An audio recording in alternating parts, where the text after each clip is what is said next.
Selamat pagi semua. Sebelum kita mulai pembelajarannya, marilah kita berdoa terlebih dahulu sesuai dengan agama dan kepercayaan kita masing-masing. Doa dimulai. Doa selesai. Pada hari ini, kita akan masuk ke bab 2 tentang format teks pada halaman web. Di buku cetak terletak pada halaman 13. Tetapi sebelum kita masuk ke bab 2, sebelumnya Bapak akan menjelaskan sedikit tentang tugas yang kalian kerjakan kemarin tentang konsep teknologi web. Ketika seseorang melakukan kegiatan pencarian atau permintaan terhadap suatu data, maka dia akan dibantu oleh kerja jaringan client-server. Client-server merupakan konsep teknologi web. Konsep client-server. Kata client atau server sendiri mungkin sudah sering kamu dengar. Tapi bagaimana ketika dua kata tersebut digabungkan? Sebagaimana kata lain, ketika digabungkan maka ia akan menghasilkan satu arti yang baru. Begitupun client-server. Pertama, kita akan membahas tentang klien. Kata klien dalam konteks client server dapat diartikan sebagai sistem atau proses yang melakukan permintaan kepada server. Klien akan merequest apa-apa saja yang diinginkan dan dibutuhkan oleh klien, misalnya informasi atau data. Selain melakukan permintaan, tugas daripada klien adalah melakukan input, update, dan penghapusan, serta menampilkan data dari sebuah database. Selanjutnya, kita ke server. Server diartikan sebagai sistem atau proses yang menyediakan data atau hal yang diminta oleh klien. Setelah klien merequest atau meminta, maka server akan merespon dengan mencari apa yang menjadi permintaan dari klien dan memberikan serta menampilkannya kepada klien. Tugas lain daripada server adalah menyediakan pelayanan untuk melakukan manajemen, menyimpan, dan mengelola database. Kesimpulannya adalah konsep client-server bisa diartikan sebagai salah satu konsep teknologi web, di mana konsepnya merujuk pada cara menyalurkan data, informasi, atau aplikasi melalui dua perangkat atau dua pihak, yaitu klien dan server. Nah, sekarang sudah jelas kan sekarang? Jika masih kurang mengerti tentang konsep client-server, bisa bertanya langsung kepada Bapak lewat WA.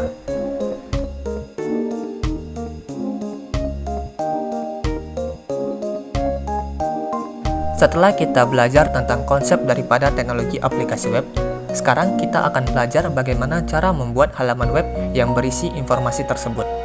Hari ini, kita akan belajar mulai dari perangkat pengembangan web sampai struktur dasar HTML. Untuk penjelasan lebih lanjut, bisa dibuka pada buku cetak halaman 13-17.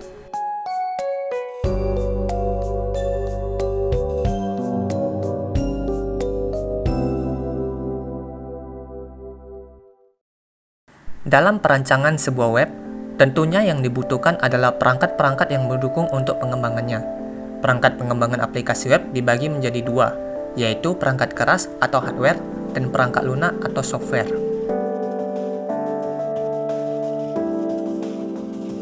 Yang pertama adalah perangkat keras. Komputer merupakan salah satu dari perangkat keras yang dibutuhkan untuk pengembangan web, di mana komputer tersebut terdiri dari sebuah monitor dan CPU, serta komponen-komponennya. Tidak jarang para developer juga membutuhkan komputer kedua atau monitor kedua sebagai tempat untuk uji coba menampilkan hasil dari web yang sedang dikembangkan. Yang kedua adalah perangkat lunak. Perangkat lunak atau software yang digunakan adalah sebuah text editor. Text editor merupakan aplikasi yang digunakan untuk membuat atau mengedit teks. Salah satu text editor yang paling banyak digunakan sekarang ini adalah Notepad++.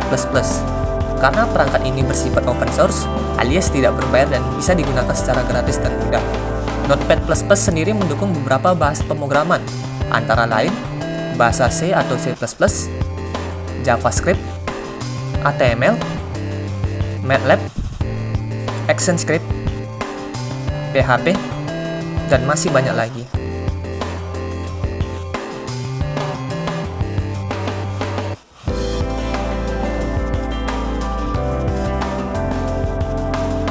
Kesimpulannya adalah, dalam membangun sebuah web, dibutuhkan perangkat-perangkat yang mendukung pembangunan dan pengembangan dari sebuah web.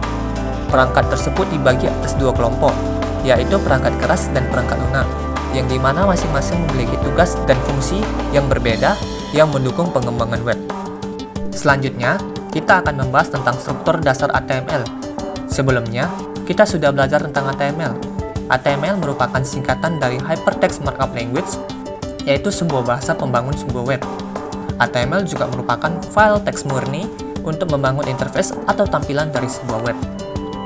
Struktur dasar HTML terdiri dari 3 bagian penting, yaitu HTML, head, dan body. Sedangkan sisanya adalah komponen atau elemen pendukung. Pertama, kita akan membahas dasar untuk memulai sebuah berkas HTML, yaitu tag HTML itu sendiri. Tag atau elemen HTML selalu berada di bagian paling atas karena tag HTML atau elemen HTML merupakan dasar atau akar dari sebuah berkas HTML. Tag atau elemen HTML memiliki pasangan, yaitu tag HTML itu sendiri di bagian akhir. Tetapi, bedanya di bagian akhir diberi tanda backslash. Selanjutnya adalah bagian head. Tag atau elemen head merupakan elemen yang menjadi tempat penyimpanan informasi dari dokumen HTML. Informasi dapat berupa elemen meta, style, ataupun link. Dan juga di dalam tag head, judul dari dokumen HTML didefinisikan dengan menggunakan elemen atau tag title.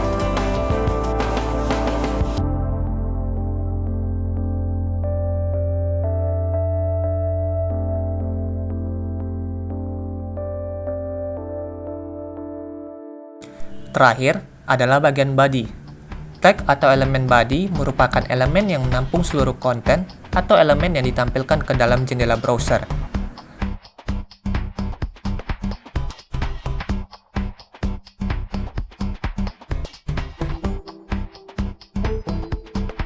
Tag H1 dan P merupakan elemen atau komponen yang terletak pada bagian body, di mana H1 adalah elemen yang menjadi judul utama dari berkas HTML, dan elemen P adalah elemen yang digunakan untuk memulai menulis paragraf. Kesimpulannya adalah, struktur dasar HTML terdiri dari 3 bagian penting, yaitu elemen HTML, head, dan body. Elemen-elemen seperti title, link, meta, H1, P, BR, dan lain-lain merupakan elemen pendukung yang menjadi tambahan dalam membangun sebuah tampilan website.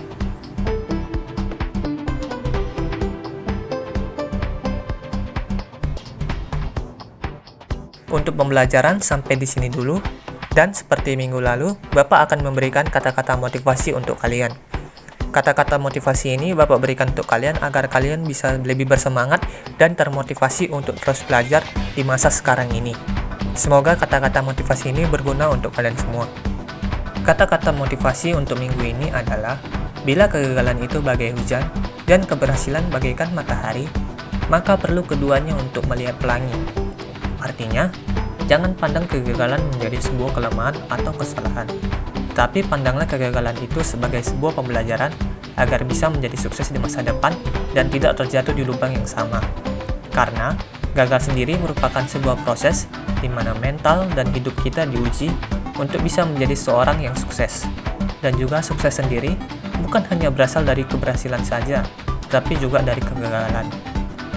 Dan jika kalian ada pertanyaan, jangan sungkan untuk bertanya kepada Bapak lewat WA selama jam pelajaran ya. Terakhir, terima kasih sudah mendengarkan video ini sampai akhir, dan selamat belajar untuk kalian semua.